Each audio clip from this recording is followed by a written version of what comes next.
Home for me is a place where you can be yourself, and a place where you're accepted, and a place where you would want to be.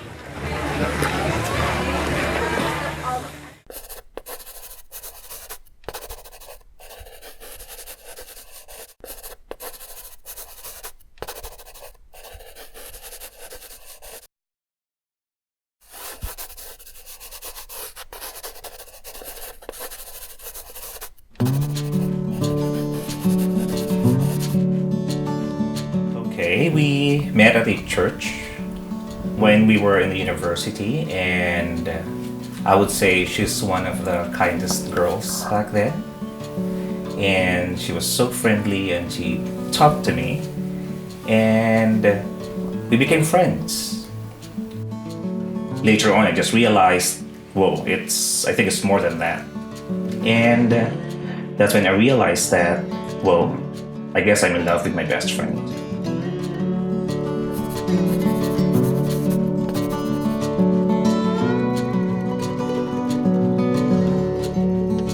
I was not so happy with the way things are in the Philippines. I wanted an adventure. I've heard of this place called Singapore, which is very different from Philippines.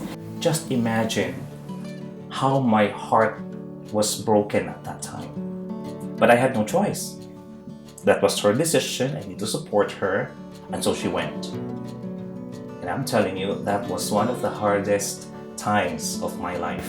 Literally, when I first landed in Singapore, I called my mom and said I wanted to go back home. And I visited her. And I saw her life in Singapore. He didn't have any plans of moving until after he visited me. I noticed that it has been a very sad life for her. So that's when he decided that, yeah, I would look for a job there and I would follow you there. And as long as we're together, I think we're doing okay.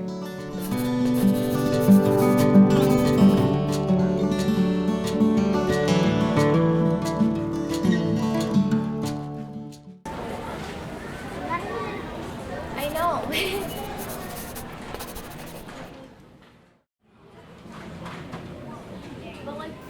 Our first daughter was born sometime in 2005. That will have to be one of the most emotional days of my life. Growing up as a kid, I was thinking of what's going to happen when I grow up? How many kids will I have? Am I going to have a wonderful family? And holding my very own kid, my daughter, at that time,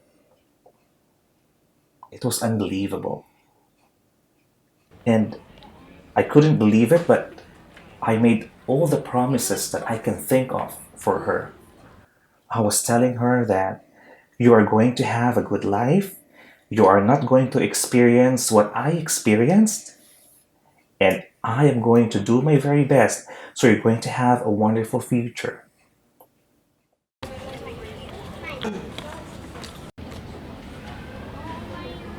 And having made that promise, we moved back to Singapore so that we can have a better future for our kid, and we can build a better life for her and make better plans.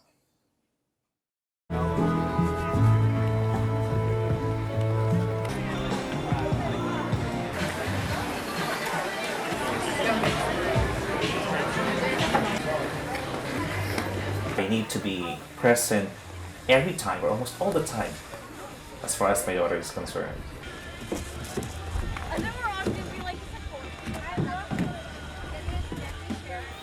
I would say that I've been overprotective because I have a girl, and my father wasn't really with me most of the time.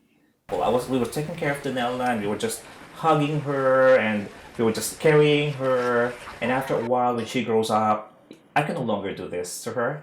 I cannot carry her in my arms. She's already a big girl. And then another one comes along, and hey, I can hug, I can carry her again. I can do this again. I can do the function of, a dad raising a little kid.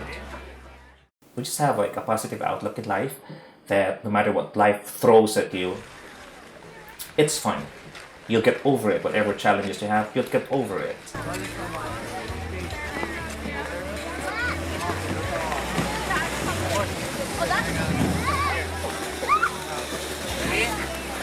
Ready? All right. Ready? Side, 1, 2, go. We had the scariest day in our family when our little one was born. We thought everything's going to be normal, just like the first one, but the second one was totally opposite.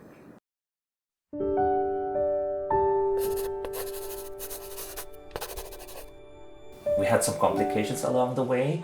We needed blood. She was in the intensive care unit for 35 days. It was very challenging. She almost died. Being a father, I just realized back then that you're going to do everything for your kid.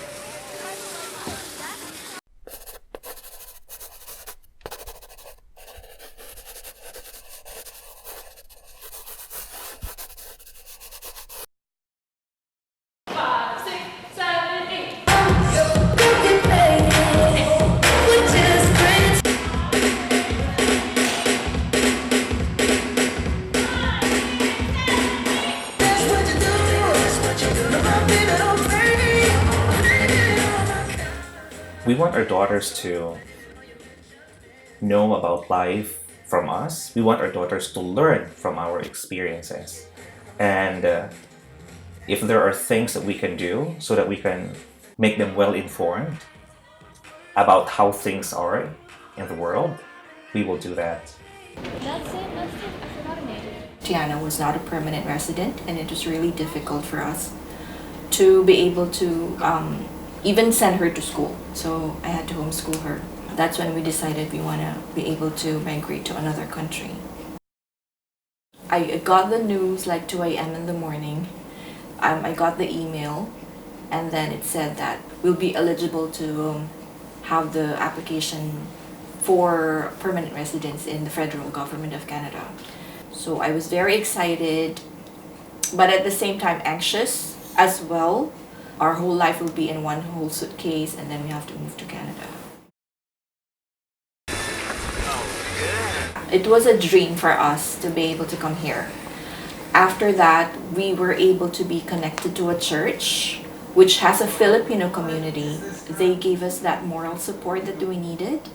It reminded us of the purpose why we actually wanted to migrate to Halifax, to have a life here.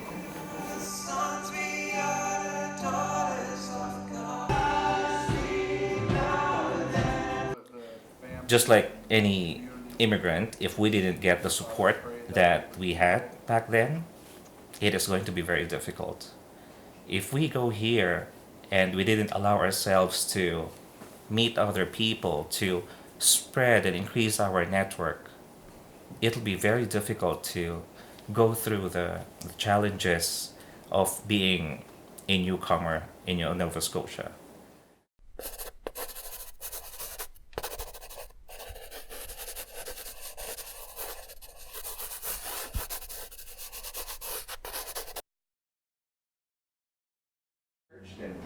That's right. But we just encourage them to be the best that they can possibly be. Create some, hey, I haven't done that. Maybe I should try that. You should come with me. This kind of thing. I thank you, Lord, for this group. I thank you, Lord, for the anointing of leadership that you are giving to each and every one. And I just pray, Lord God, that you would continue, Lord, to be with us as we depart from this place, that you would keep us safe, Lord God, and all throughout the week, Lord, let us enjoy your guidance, your blessing, your provision, Lord God, in every single day of our lives. We just thank you. We give back all the praise and the glory to you tonight. In Jesus' name we pray. Amen. Amen.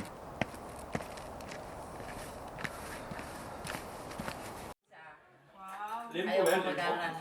Puro, daddy hatin ako. Ayun nga, nag-work siya sa mall. 8 ang labas niya. Kasi alam ni Lord kung ano yung kailangan namin at hindi siya nagkulang. Gumawa siya ng paraan. Kaya yun, nakakalimutan ang gusto ko. We can't find any reason why we should remove the roots that we have established in here and go somewhere else and start all over again. We are happy here, and we feel very much blessed where we are right now. I would say we are very much at home. How do you define home? Home for me is a place where you can be yourself, and a place where you are accepted, and a place where you would want to be. At Halifax, or Nova Scotia actually, is all those places for me. And another part of being home is together with my family. As long as we are together, that is home for us as well.